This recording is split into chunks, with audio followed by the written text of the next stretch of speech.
Hello everybody, Tracy here. I'm back. I've been away for 12 weeks. Some of you might have noticed we did have some YouTube videos scheduled, but it's been quite a while since I've sat here in my studio and had a chat with you all. And I have a few things to talk about. We were actually away in 12 weeks, for 12 weeks in Europe. And I was teaching 4 separate week-long retreats in Italy and Spain, which were amazing. And then Marco and I also explored for 8 weeks different places around those retreats as well. So I thought I'd just run you through the trip and just share with you a few of the highlights. It's been 3 weeks since we've been back, and it's really taken that long for me to feel grounded. There was about a week of jet lag. They say it takes like an hour for every, a day for every hour time difference. And so I think there was about a 10-hour time difference from our last stop, which was Paris, back to home. And it really did probably take us 7 to 10 days to actually feel like we weren't just kind of in a fog, you know? So anyway, feeling good now. And everything went great. We started off the trip in Sydney, flew out to Ho Chi Minh City, Vietnam. We were flying Vietnam Airlines, and so we thought, well, we'll stop over in Ho Chi Minh City for a couple of nights just to break the trip up. I'm not sure if you guys know, but if you're not from Australia, I'll let you know that it's a long, long way. It's a minimum 30-hour trip from our place to Europe. We flew into France from Ho Chi Minh City, into Paris, and we jumped in a rental car and we headed straight out of Paris. The Olympics were about to start, and we didn't know that when we planned the whole trip, but we're so glad that we did it this way, because the Olympics actually started I think a week into our trip, and so I really didn't want to be in Paris during that. So we jumped in a little rental car and we took off on our trip that we had planned through Normandy and Brittany. Oh my goodness, what incredible, historic, beautiful places are in that part of France. I know a lot of people go to south of France, but we were just blown away, especially by the history and the landscape, you know, so different than the south of France and so gorgeous. The climate was very different. It was the middle of summer and it did feel more like an English kind of climate, English weather, because it's just on the opposite side of the channel, right? So the first place we went to, and I won't go through every single place that we went to because that would take too long, but the first place we went to was really special. I wanted somewhere that was close to Monet's garden and house. And I wanted somewhere, I look for quirky places. I have to look for places with cats or for something that has a bit of quirkiness about it. So I found a houseboat in a very small village on the River Seine that was about an hour and a quarter outside of Paris. And it was absolutely beautiful, very basic.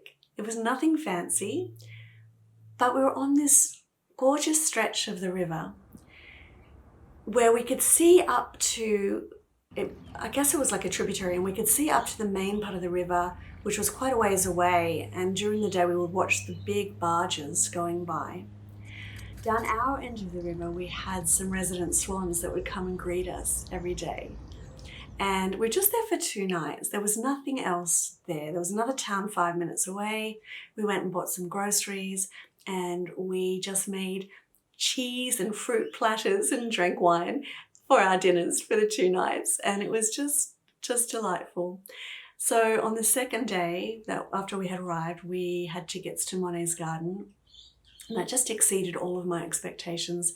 The only thing is, whenever I go to places like that, I really, really wish that I could kind of sneak in the morning or in the evening when there's nobody around, or hide hide until they close the gates and then just spend the whole night, because, you know, it's so many people obviously wanting to go and see this beautiful property. And so you kind of have to imagine while you're there that there aren't so many hundreds of people around you. I did manage to get some beautiful photos, and I'll be using a lot of that inspiration in my work coming up. The house was stunning. The village was stunning. We just loved it. It was one of the highlights of the trip. So after we had spent that couple of days there on the houseboat, we said goodbye to our swan friends. Sadly, I probably could have spent a week there, really, maybe a month. Well, sadly, it's time to say goodbye to our little houseboat on the Seine here in Bencourt. We had a beautiful stay, and it's time to jump in the rental car and head to Rouen. And but we had places to go, we had people to see, so we took off again and we headed to Rouen, which is famous for being the place that Joan of Arc was burned at the stake. And it just, again, you know, the history of the Norman conquest and all of the things that kind of happened. Marco and I had been watching Vikings last year, and so we were actually standing in the place. We went into the cathedral where Rollo, the Viking, was actually buried after he became Duke of Normandy.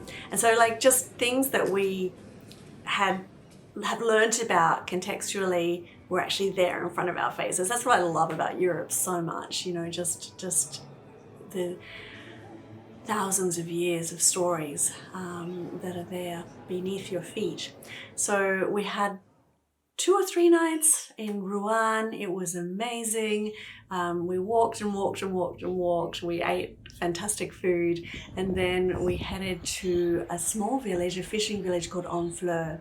We just arrived in Honfleur, and it is the cutest little room. Look how nice it is. And then we have our own little kind of sunroom, I guess, out here. And we can leave all the windows open and sit out here and have a coffee in the morning. And it's just really sweet. And the village is just beautiful as well. So we kind of had a bit of a time getting into it and accidentally drove through the old town on a Sunday with so many people. But we finally found our way to parking. And we're here, and we're going to have a drink of water and then go hit the street and have a look around. This was one of the places that I really wished that we had had more time. It was the day before my birthday, and so we went out for a special birthday dinner, and it was lovely. And I actually got up. It was one of the few mornings of the whole trip that I got up and I went down early to the port and actually sketched from life. And that's something that I really want to do more, but I'm still getting into the hang of it, really.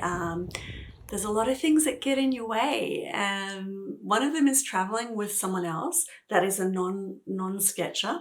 And I mean that I'm not complaining at all. We travel really well together, Marco and I. And he says to me also, he would be fine if I went off to a cafe and spent a few hours by myself sketching. But there's always something else to do together, you know? And so if I did that, he would be off doing something else, and then I'd probably get FOMO. So anyway, so I tried where I could to do some sketching, but I'm still trying to figure out how to do more while we're traveling. But that day was beautiful, and we would definitely go back to Honfleur. The food was exquisite. And if we went back, I would definitely stay for a few days in that beautiful place. We then headed down to Dinan, and we stopped at Mont-Saint-Michel on the way, which Marco had on his list for a long time. Again, stunning, absolutely stunning, mind-blowing, breathtaking, all of the words. Take away the crowds. Just take away the crowds and it would be even better. And then we headed to one of the most picturesque villages on the trip, Dinan. And we stayed in a 16th century house on a cobblestone street owned by an Australian woman who had been there for 20 years. And it was tiny and it was lovely and it was cozy. And again, we walked and walked and walked and walked. We had a beautiful birthday dinner down on the river. And I don't remember exactly what I had, but it was delicious. And one of the most beautiful places that we went to. So France was treating us very well. And then it got even better when we drove to a very small village called Collet, and we caught up with our friends Greg and Amandine. And Greg and Amandine had house sat for us here in Australia, in 2016. And they've become really, really good friends of ours. And so we had always said to them, you know, we would love to come and see you in France. And recently, a couple of years ago, they bought their own home and we got to go and visit and stay with them in their beautiful home in the countryside. They took us out to this amazing place called the Valley of the Saints. And the Valley of the Saints has more than 200 sculptures. I'm not sure of like the sizes, but they are, many of them 3 or 4 times my height. And they're all done by different artists, and they're all depictions of saints of Brittany. And each one has its name. You can look up what that saint was the patron saint of. It was amazing. When we turned up, it was lightly drizzling and there was a mist across the whole hillside. So our friends Greg and Normandy have taken us to this mystical place called the Valley of the Saints. And I think they said it's about 15 years old. And it's an ongoing project where many local artists have created these really tall sculptures of various saints that are really important to Brittany. So from what I've been reading so far,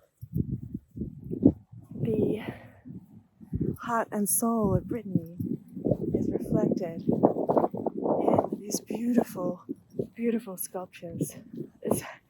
And we're up here and it's this misty day, and oh my gosh, it feels quite magical. I can definitely see some of these coming into my work. So beautiful. I think there are, over 200?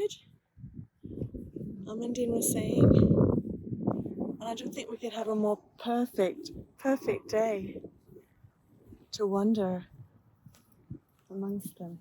And so we were walking through the mist with all of these other visitors, not too many, but you know, maybe like 50 or so visitors, amongst these huge, incredible statues, and then, you know, kind of looking up the information about some of them to find out more about the history of Brittany. And it was just an incredible day, like just the way that the weather put that ambient fog on for us, so that we felt like we were walking through the shrouds of time, and it was amazing. So very grateful to Greg and Amandine.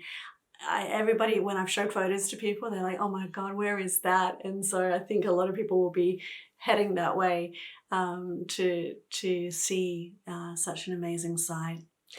Then after we left Greg and Amandine, we made our way back to Paris, where we flew into Italy. We have arrived at this is our last hotel for the night for France, actually. And it is this beautiful historic mill, as you can see behind me. And our room is up the top there in the very top floor. And it's just gorgeous, gorgeous, gorgeous scenery all around. And it's just the most beautiful way to finish off this leg of the trip. So we spent a few nights in Florence, and that was just beautiful. It was a bit of a shock though, because we had come from France where the temperature was around about 20 degrees, 18 to 20 degrees Celsius. And when we landed in Florence, the temperature was 38 degrees Celsius, and it got up to 40 in a couple of the days. So the heat was pretty unbearable. So we spent a lot of time in the middle of the day in our hotel room, but then we would go out early, and then we would go out later for aperitif, and then also, or aperitivo in Italy, and then also for dinner. So we are staying at a hotel right by the Piazza del Duomo in Florence. And the hotel is lovely. We actually had to upgrade our room because the first room was super, super, super small. I kind of chose this cheapest room in the best location. And it just was like, as soon as we unpacked our little bags, it was like the whole room was like a hurricane went through it. So we asked if we could have a bigger room, and they gave us a good upgrade. And upstairs, well, actually, we have to go up this like ancient elevator and then up some stairs. I knew that there was a terrace that I had seen on Instagram, but I didn't know how amazing it was. So this is what we can see now from the terrace. How incredible is that? So the whole cathedral in the Duomo, all of the life going on below it, the whole of the city. Marco over there somewhere having his glass of wine, and just like a 360-degree amazing view.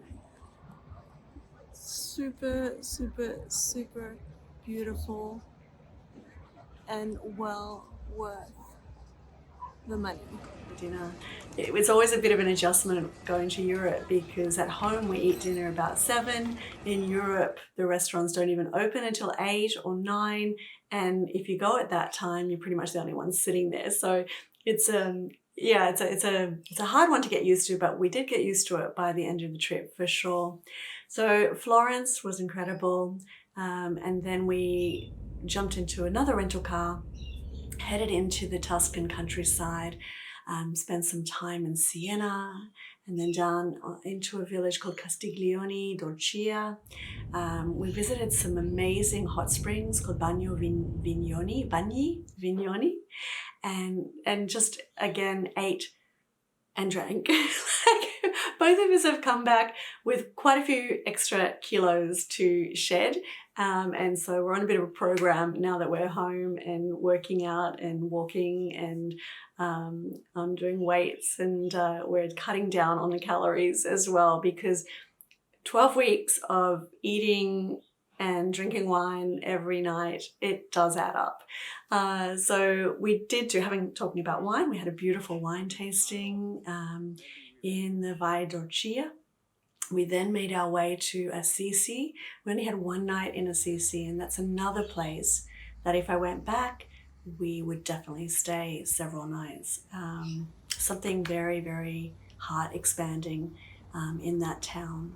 And we did walk from top to bottom and back up to the top again. We had a beautiful meal that night. We stayed in an incredible hotel right up on the top of town with a stunning garden. And in the morning, they brought out this amazing breakfast. Marco asked for savory and I asked for sweet, and we thought we'd share. And I mean, my tray of sweets was enough for 5 people, as was his tray of savories. So we did the best we could. We did have a bit of a harrowing experience getting into Assisi, because we were relying on Google Maps, and Google Map Siri would get a little confused in the hill towns as to what is the way that you should or can legally drive into the town.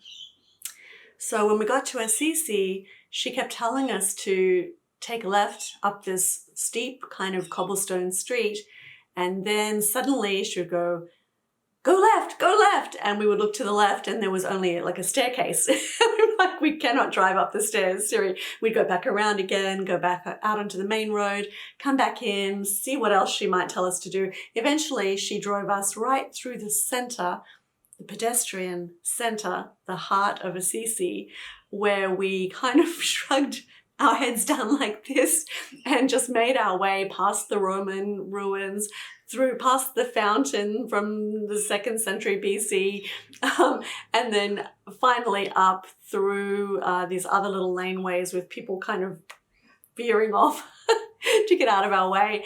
And then we finally found our hotel. When we walked into the hotel and we were sweating profusely, the owner said, he kind of laughed or he chuckled, and he said, "Oh, silly Google Maps, that happens to so many people. There's a ring road that just goes right around the town, and we could have taken the ring road and taken a quick left and basically pulled into the hotel and not put ourselves through that incredible stress of going through the center." And, I just thought to myself, all right, if it happens all the time to so many of your hotel guests, maybe it would be an idea to pop it on the booking.com information that here's the way that you should actually get to the hotel. That would be helpful. So after we left Assisi, we headed towards Montelparo, where I'd be teaching the first 2 retreats. And we stopped one night in a little town outside of Montelparo. It was probably the first place that we stayed on the trip that was a bit ho-hum. Had a weird thing happen when we walked into the hotel room. Marco opened the fridge to see if there was any milk in there, and he was hit with like a chemical blast. He literally almost like jumped back, and his eyes were stinging and he couldn't breathe properly. And I'm like, oh my, what is happening? What is happening? And it turns out, I mean, all that we could think of it, because it had that distinct smell of overpowering ammonia. So we went back down to the manager, who was busy during the lunchtime shift in the restaurant, and we told him that, you know, Marco had almost passed out and he couldn't breathe properly and there's something wrong with the fridge. And the guy he shrugged, and we said, okay, well, maybe we'll just sit down here and we'll have a beer while we wait to see what he's going to do. So we had a beer, we had some olives, and then about half an hour later, he came over, he said, "It's fixed." And I said, well, what was it? And he said some strange story, or maybe it just didn't translate well, about the Fanta, the soft drink, the soda that was in there having a pinhole in the top and the gas getting out. I'm like, I don't think so, buddy. I don't think so. I think that maybe like the Freon or the gas cylinder inside the fridge broke, something like that. Anyway, we looked it up later and it can be quite bad. So he replaced the fridge, charged us for the beer and the olives, and then just kind of was weird with us the whole 2 days that we were there. So that one was a bit ick. But anyway, you can't have everything all the time, can you? We then headed to Montelparo, to the beautiful Hotel Lyon. And Madeline and Tim, who own the hotel, were our hosts for 2 weeks. I had 2 back-to-back retreats, 2 different groups, 7 days each. And both of those retreats were absolutely wonderful. Perfect. Beautiful people, beautiful students. Madeline and Tim put on, they run everything just so, I'm going to say they run a tight ship, but they run a tight ship with a lot of heart. And so the food is incredible. Breakfast, lunch and dinner. Breakfast is buffet style, lunch is buffet style, dinner is 4 courses. So you have to get through your first course, which is usually like the cheeses and meats and things like that, or salad. Then you get your pasta for second course. Then you get your main, your preemie, which is usually your meat and vegetables. But they had options for everybody. They had vegetarian options. They had options for people who had different food preferences and allergies. And beautiful studio for us to create in, and amazing day trips that they took us out on as well, to an organic farm. We went cheese tasting, we went wine tasting, we went to the beach and swam in the Adriatic Sea, and ate beautiful little grilled sardines with lemon zest on top. It was just perfect. Everything was perfect there. That was the first time that I had taught 2 back-to-back retreats. And I didn't know how I would go with that, but it was also the first time that I had taught retreats where the hotel owners, the organizers, did everything for me. So normally over the last however many years I've been doing retreats, 12, 13, 14, I often do the whole thing myself. I've had several times where I've had friends help and help host me or help find the venue. But a lot of times with the larger retreats, I've organized and planned the whole thing, found the hotels, found all the restaurants, turned up early and bought all the goodie bags, that type of thing, taking care of all the food preferences, and, really holding a lot in my head about creating the best experience for everyone. And so this year was the first year where all of my retreats were organized by an external retreat organizer, and I'm not going back. I'm just like, I am not going back.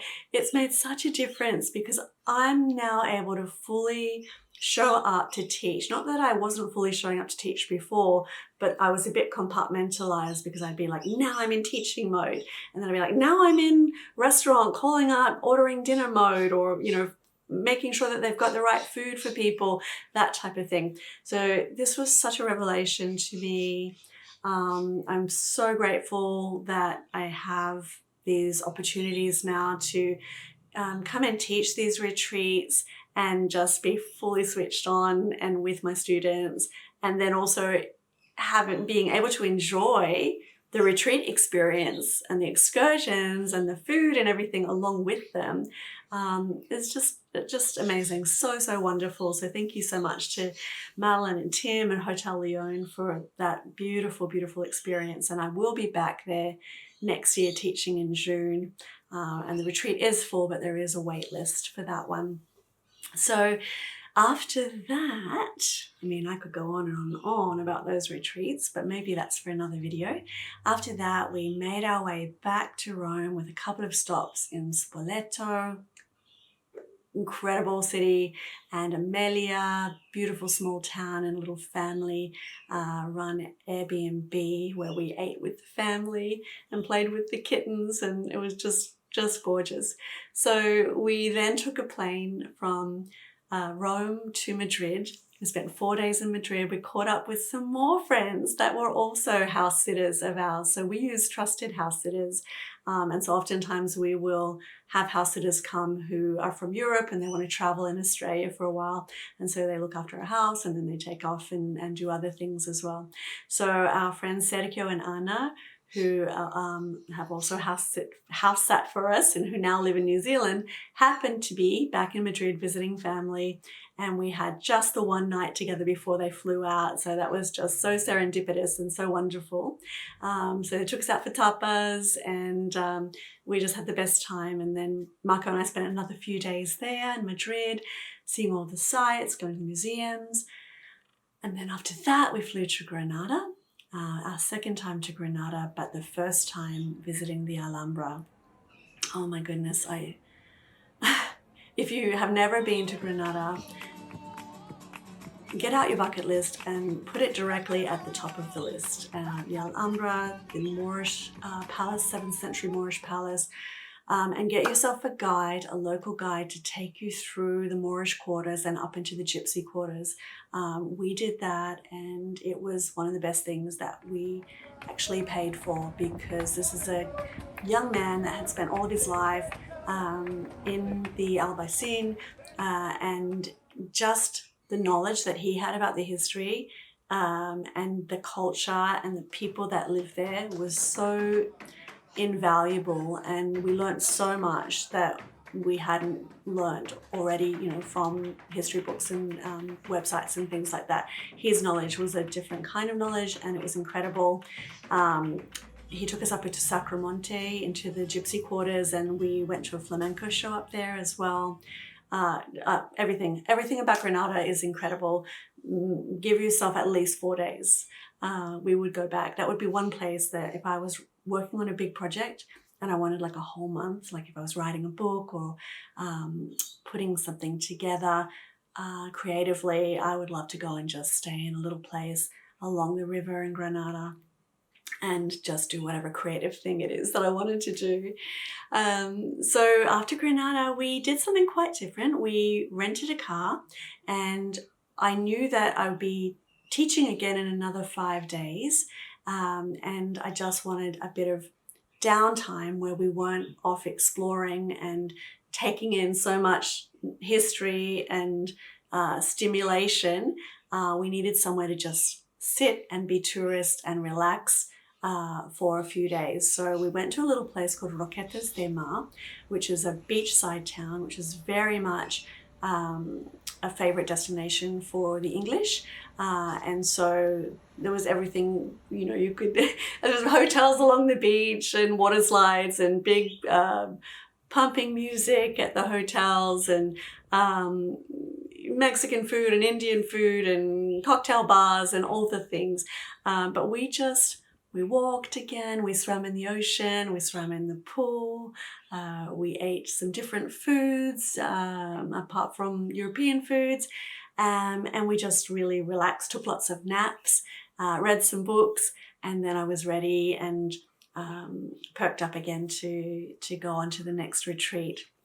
So Marco dropped me off at the next retreat, and this is the first time I've worked with the company I'm now working with, Uptrek, and they are amazing as well. Like, just they're probably the largest art retreat facilitator in Europe, and the 2 retreats I did with them in Spain were the one in Cabo de Gata and then another one up in Andalusia in the mountains. Both perfect, just perfect. And again, I was so lucky, beautiful. I'm just lucky. Beautiful groups of women. I sometimes have men at retreats, but it's mostly women. And I don't advertise to leave men out, but I think it's, I don't know, I've talked about this with my students a lot. I think it's the fact that my languaging is around process and is around, I don't know, like not being attached to the outcome. And maybe that kind of languaging is maybe not what some men are looking for. Who knows? Like we always kind of have a little bit of a giggle, It's like, what do you mean there's no outcome, or we don't need to worry about the outcome? What's that even mean? So we just have the best time. And again, the meals were amazing. The retreat in Almeria and in Cabo de Gata was on a finca in the desert, gorgeous accommodations, 7 or 8 cats living there, hotel cats, but not belonging to the hotel. They were coming in from either other properties or from the desert, but we all kind of grew fond of them, and everybody would take a little handful of something up from the breakfast, lunch and dinners to give to the cats. And one of them may have even ended up on my bed at some point. So anyway, and a wonderful retreat. Again, beautiful women, many friendships made throughout this whole trip. And I think that's one thing that I don't talk about enough, is that I think, if you've never been on an art retreat, you might think you're just going to learn art, but it's the community, it's the bonds that are created, the friendships that are created, the stories that we share, the feeling that we're all in this together, not just the art thing, but the life thing. And we all come from such different places, and there's different ages, and there's different demographics, and but everybody, I don't know, everyone falls in love with each other through the medium of creativity, and we find our commonalities, and we laugh. We sometimes cry, but mostly we laugh and laugh. Like, I've not belly laughed so much in years as I did over this trip with these women at the retreats. So if it's something that you haven't done for yourself yet, I really highly recommend you find a teacher that you'd like to hang out with and go on retreat. Give yourself that gift and that time. So after that retreat was finished, I headed to Malaga. So Marco wasn't with me at that retreat. He had gone up into the mountains to a little whitewashed village called Capilera, and he was working on a secret writing project that he will share with you when he's ready, and also doing quite a bit of hiking as well. We then spent a few days together in Malaga, and then we were off to the retreat number 4, my second retreat with Uptrek, at a really remote, what would we call it? A remote property in the mountains near a little village called El Gastor, about an hour from Ronda. And it is set up as a yoga venue, but they've started doing art retreats with Uptrek, and it's just beautiful. It's stunning. You wake up in the morning and you look out over the mountains, and the clouds are settled down in the mountains, and the sun is rising at about 9 a.m. because of the height of the mountains and the fact that we're in this valley. And the yoga studio, for our purposes, now becomes an art studio we all wander up to the main house where they serve breakfast, and we sit and have a coffee in the adjoining lounge room where there's enough lounges for all of us to sit in a circle together. And then we spend the day painting, again, laughing, dancing, singing. We did several trips. We hiked into El Gastor one day, which is only like a half an hour hike. We drove to Ronda. We just, explored all the cultural elements. We found a tiny, tiny art store in the little village next to the retreat center.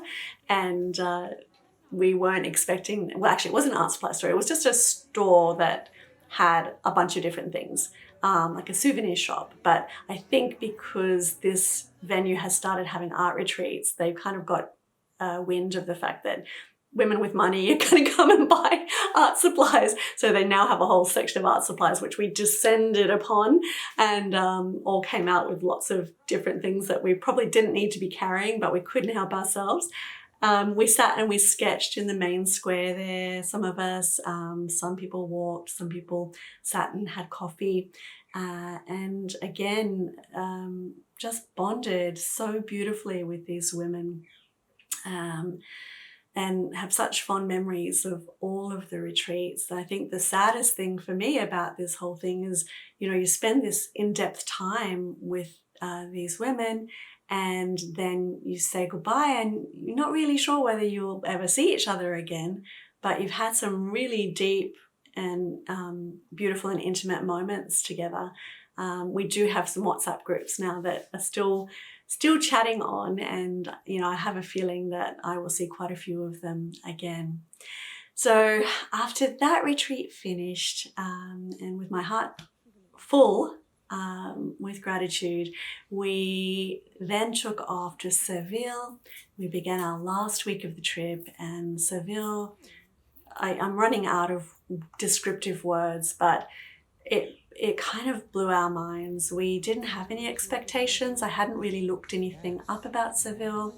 But again, the cathedral in Seville, we didn't know this, but it's like, it's only second to the Sagrada Familia in Barcelona as far as its size. So it's the second biggest Gothic church in Europe.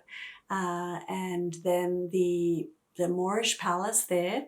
Some of the rooms inside that palace blew me away even more than the rooms inside the Alhambra. Some of them were preserved even more intact, and the gardens were just spectacular. You walk out into the Queen's Garden and there's peacocks just strutting around with their tails open, and everything is just, I don't know, it's all new and it's all just so awe-inspiring. And so we really enjoyed that time. I had a lovely student who came all the way from Valencia, 6 hours drive. She drove across the country to come and have some tapas with Marco and I, her and her friend. And she had been meant to come to Mexico with me in 2020, and of course COVID, and so that didn't happen for her. So she said, I'm not missing this opportunity to come and hang out with you. So that was really, really beautiful to meet Reyes and Harvey.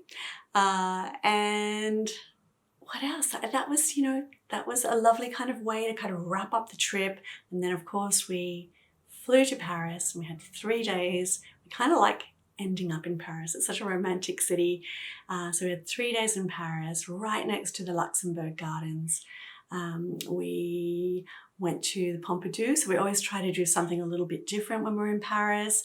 Met up with another friend, Jane Bouma-Stevenson, who just happened to be in Paris at the same time as us. She was on a writing retreat. So again, she was leaving the next day. So there were lots of these near misses. And so we caught up for some drinks and something to eat. And then, yeah, we rested a lot in those 3 days. I have to admit that after 12 weeks, I call them like magic eyes. You have to go out every day with magic eyes, because you do get a little jaded sometimes. I've seen one hill town, then saw another hill town. Now we're going to another hill town. And How many churches can you walk into? So every day we would kind of pick a different thing to put our magic eyes on. So sometimes we would put our magic eyes on for doorknobs. Sometimes we would put our magic eyes on for textures. Sometimes we put them on for gardens and flowers. And so then you were more likely to kind of not zone out and take things for granted. And so in Paris, we did rest a lot, but I'm so glad we went to the Luxembourg Gardens on the last day because it just, I don't know, a little bit restored my faith in humanity. It was just like stepping back in time, and there were hundreds of people sitting around in the gardens, and it was a sunny autumn day. People were wrapped up. It was a little bit chilly, but if you found a sunny spot, you could take a layer off. The thing that amazed me the most was that less than half of the people were on devices. Actually, way less than half of the people were on devices. A lot of people were reading books. The park has single chairs, hundreds and hundreds of single chairs that you can just pick up. They're foldable chairs, and you can put them wherever you want. So people would just move the chairs. They were either sitting in a couple or sitting in a group or sitting by themselves and reading, doing crosswords, people playing chess, people doing tai chi, people exercising, people chatting, a few people opening bottles of champagne. Just, I felt like this is how the world should be, just out on a sunny afternoon, enjoying life and not stuck behind your screen, and communicating and laughing with each other, and also not being in fear. There was just something very retro about the scene. I imagine other places in the world where maybe the city council would say, well, we're not going to leave chairs out because people will steal them or throw them in the pond or whatever. It felt like, I don't know, it just felt very civilized and lovely, and it was a beautiful way to end the trip on that note. So we then flew back from Paris to Sydney, jumped in a shuttle bus, got home, and our kids, well, not all of them, Cece lives in another state, but Santana and her husband Jacob and our two granddaughters were here at our house, ready for us, and we spent the night together and they stayed the night. And even though we were exhausted, I wouldn't have had it any other way. It was just so exciting and lovely to come back to those hugs. So I hope you've enjoyed that little chat and the imagery that went along with it.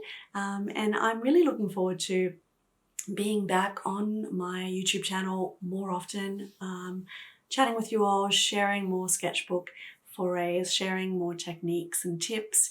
And I have another announcement. Something that I decided while I was away is that I'm actually going to be closing my Patreon. I have actually paused it indefinitely now and just leaving the content there until January 1st. I guess I had a lot of time to think while I was away also about where I want to place my time and where I want to spend my time working, I guess. And I had wanted to give Patreon a good shot, and I did, and I loved it, but it really was leaving me less time to create more online classes, which I want to do, and it was also taking away from the time that I spend here on YouTube and also with my alumni group on Facebook and my various other groups as well.